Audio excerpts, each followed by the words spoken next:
Tu vois, cet exercice, c'est le meilleur exercice pour la stabilité de l'épaule. Bon, ça paraît un peu bête, mais en fait, voilà, c'est un exercice en vibration. Dis-toi que la coiffe des rotateurs qui est ici à l'intérieur, ce sont des muscles phasiques, en phase de contraction, comme ça. Ils ont besoin de la vibration, c'est ce qu'ils aiment le plus. Quand tu fais ça, c'est ton deltoïde que tu travailles, pas tes stabilisateurs d'épaule. Ensuite, tu as une tendinite d'épaule, si tu viens de te faire mal, oui, il y a plein de trucs là. Voilà, dis-toi que ça, c'est vachement bien, et ça va vachement t'aider. Donc la coiffe des rotateurs, c'est quoi? Ici, là, tu as des muscles qui vont tenir les gros muscles que tout le monde connaît, comme le deltoïde, comme le pectoral, qui font bouger l'épaule. Et sans eux, il n'y a aucun mouvement qui se fait. Hein. Tu peux avoir de très beaux muscles, il y a un tout petit muscle stabilisateur qui ne marche pas, il n'y a plus rien qui marche. Donc devant, tu as le subscapulaire, le supraépineux, derrière, tu as l'infraépineux, les ronds. Les noms ne sont pas très importants, mais tu vas voir. Ici. Donc là, en fait, ce sont les muscles de derrière qui vont travailler. Donc si tu es là, tu as juste à te tourner dans l'autre position. Tu vas mettre la pression, tu vas te finir dans cette position-là. Et sur le coup, tu vas pouvoir travailler tes muscles freinateurs de la rotation externe de l'épaule, donc c'est-à-dire l'infraépineux et les ronds. Et là, tu fais des petites vibrations comme ça. La pression va amener par là-bas, hein, ça va tirer là. Alors, le micro, pardon. Attention, si tu mets la main là, ça va pas bien se passer. Ici, tu seras protégé au niveau de ton épaule. Tu auras beaucoup moins de gêne et de douleur. Et l'autre côté, c'est pareil, la main un peu vers le cœur, en fait. Un tout petit peu vers le cœur. Ça va mieux se passer, ce sera plus facile. Une astuce, ça, c'est pas bon. Là, c'est mon deltoïde qui travaille, mes muscles stabilisateurs, ceux qui doivent maintenir l'épaule, ceux qui ont causé la tendinite, parce qu'ils ne travaillent pas comme il faut, ceux qui ont mal, hein, et bien là, ils vont pas travailler. Donc, il faut bien serrer ici. Tu peux mettre quelque chose, hein, tu mets un journal, n'importe quoi, une serviette, et tu vibres. Et tu vas voir que de suite, ça va aller mieux. Tu auras moins de gêne, moins de douleur. Donc ça, c'est pour réveiller les muscles stabilisateurs d'épaule, pour leur donner de la coordination. Voilà, c'est la première chose à faire, ça leur donne aussi de la proprioception. Et après ça, il faut faire ce qu'on appelle un mouvement de pompage. C'est-à-dire que là, comme ils sont blessés, tu as soit une déchirure musculaire, soit une tendinite, donc des micro-mouvements répétés qui ont abrasé le tendon. Le tendon souffre, il émet de l'inflammation de l'eau et la capsule articulaire, elle est pleine d'eau. C'est ça qui te fait mal et qui fait que tu ne peux pas bouger. Et on va faire des pressions mécaniques pour faire en sorte que l'eau, elle diminue. Alors toi, je t'explique ce mouvement en détail, parce qu'il n'est pas aussi simple que ça. Ça a l'air bête de lever le bras, mais quand on est blessé, c'est beaucoup plus compliqué que ça. C'est-à-dire qu'au début, tu seras bloqué ici et tu feras ça. Il y a une astuce. L'astuce, elle est simple. Tu prends ici et tu mets une légère traction, très légère, et tout le temps très légère traction. Et ça, tu n'y arriveras pas du premier coup. Il faut faire en répétition. Donc, au début, tu fais ce que tu peux. Il faut toucher la douleur et redescendre. Comment je sais que ça va bien, que l'exercice fonctionne, c'est qu'après, quand j'arrête, j'ai moins mal et qu'au fur et à mesure de l'exercice, je monte de plus en plus haut.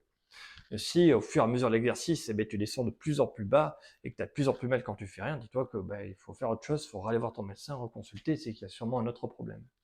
Mais dans le cas où tout va bien, c'est juste une tendinite simple, tu fais ça tranquillement, et puis tu lèves doucement. Et tu essaies de lever jusqu'à aller le plus loin possible. Ça va essorer la capsule articulaire et enlever l'inflammation. Il faut savoir que l'eau que tu as à l'intérieur, l'inflammation, c'est quoi? C'est ton muscle est déchiré ou tu as une tendinite et il souffre. Comme il souffre, ton corps va envoyer de l'eau pour nettoyer ce qu'il y a à l'intérieur et amener des éléments pour réparer. Mais au bout d'un moment, il y a trop de pression et il fait on fait quoi? J'aimerais envoyer plus de trucs pour réparer et enlever les déchets. Mais il y a trop de pression, j'arrive plus à bouger. Et en faisant ça, tu fais de l'essorage, tu vas vider une partie de ta capsule articulaire, une partie de tes bourses, la bursite, c'est ça en fait. Il y a trop d'eau, c'est bloqué. Et le fait de faire ça, tout simplement, tu vas chasser l'eau, tu vas réussir à monter de plus en plus haut, ta capsule devient de plus en plus sèche, et ton corps va pouvoir envoyer de nouveau les éléments pour réparer. Tu vas faciliter, accélérer la cicatrisation, la guérison. Voilà un petit peu des conseils quand même pour ne pas aggraver. Dors pas sur ton épaule. Hein. Tu dors sur ton épaule, en fait, ton épaule elle va pas être capable. Il y a déjà plein d'eau à l'intérieur. Et en prenant des positions, tu sais pas quoi, ça va pas bien se passer. Parce que ton corps va chercher à tricher et à un moment tu vas appuyer là où tu as mal et ou te provoquer de nouvelles douleurs. Ça, faut éviter. Comment je sais que mes positions de sommeil sont bonnes? C'est que je fais mes exercices, j'ai moins mal, je dors, je me réveille, j'ai pas mal. Pareil que la veille, et je me sens même mieux, et je peux bouger plus facilement. Je fais ma vie plus facilement. Ça c'est bien, continue. Hein. C'est que tes positions de sommeil étaient bonnes. Si par contre, à l'inverse, je dors, je me réveille, j'ai très mal, il faut absolument changer quelque chose. Hein. Si après, tu vas faire ta rééducation toute la journée pour essayer d'aller mieux, et la nuit, tu vas te reblesser, c'est un cycle interminable. Hein. Donc il va falloir vraiment dormir comme il faut. Imaginons que j'ai mal à cette épaule-là, Je vais dormir de ce côté, je vais mettre un coussin devant pour tenir mon épaule. Si mon épaule chute devant, si elle chute derrière, je vais mettre en tension quelque chose, je peux avoir très mal. Alors que si je suis plutôt centré, ça va bien se passer. Et ne dors pas dessus, hein. Si c'est celle qui a mal, tu dors pas dessus. Changer d'exemple. Mais moi je suis dyslexique, alors des fois je me trompe. J'espère que tu as suivi. Mais voilà un peu l'idée, c'est j'ai pas mal quand je dors, ça va mieux. Alors pourquoi c'est important de ne pas avoir mal et pourquoi c'est important de prendre les bonnes positions? Parce que si pendant 8 heures tu dors mauvaise position, le lendemain tu t'es blessé pendant 8 heures et il va falloir rattraper ça. Si tu prends directement la bonne position, tu as pas mal, mais que tu bouges, parce que la nuit on bouge, tu te réveilles, tu as des douleurs, tu reprends la position où tu as pas mal, peut-être qu'au final c'est pas 8 heures où tu auras tiré sur ton épaule, mais seulement 2 heures. Et donc tu auras 8 heures de régénération pour 2 heures d'aggravation.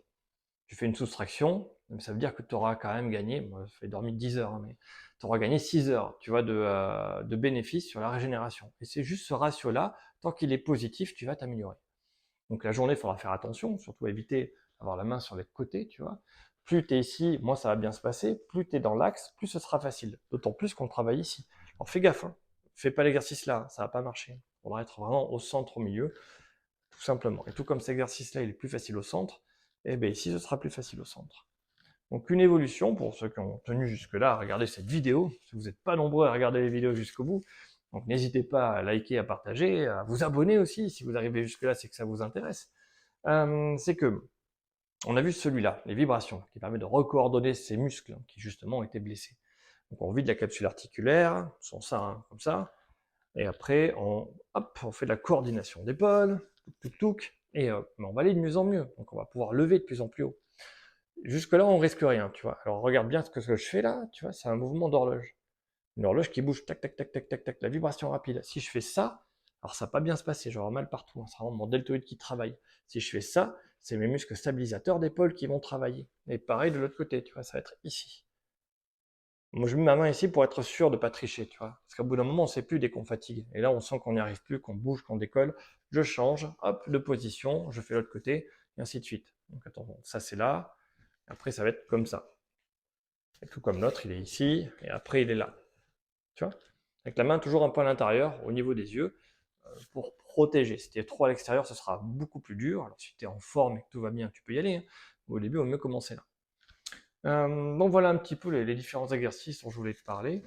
On a vu le pompage dynamique dans l'axe, on a vu les vibrations d'épaule qui permettent de recoordonner, de tenir l'épaule, qui permet aux muscles de moins se blesser, une position de sommeil qui est la première à tenir. Dis-toi que ce qu'on a vu là, c'est 2 à 4 jours de rééducation seulement. Et ça, c'est des exercices essentiels, il y en a d'autres. C'est les premiers, moi en tout cas, que je conseille de faire pour commencer à aller mieux. Puis après, tu as 2 semaines progressivement où tu vas mettre de la colle, on appelle ça l'englument, ton tendon il va récupérer, ta blessure musculaire va récupérer, et après tu as 4 semaines, on arrive à 6 semaines de rééducation pour une différenciation maximale et pour tout récupérer au niveau du sport et de toute amplitude d'être absolument normal. Donc dis-toi que si tu n'y arrives pas et que tu es au stade chronique, que tu n'arrêtes pas de te blesser, de te faire mal, c'est que tu as raté quelque chose dans cet enchaînement-là et que sûrement tu vas manquer de force de maintien et que l'inflammation, tu dors pas bien. Il y a un truc que tu fais pas bien dans ton travail, dans la maison ou dans les positions de sommeil qui entretient cette inflammation, le fait que ce soit gonflé. Tu vas continuer à casser tes muscles. Voilà, il faut réfléchir aux positions et j'en parle dans d'autres vidéos. Vite à regarder.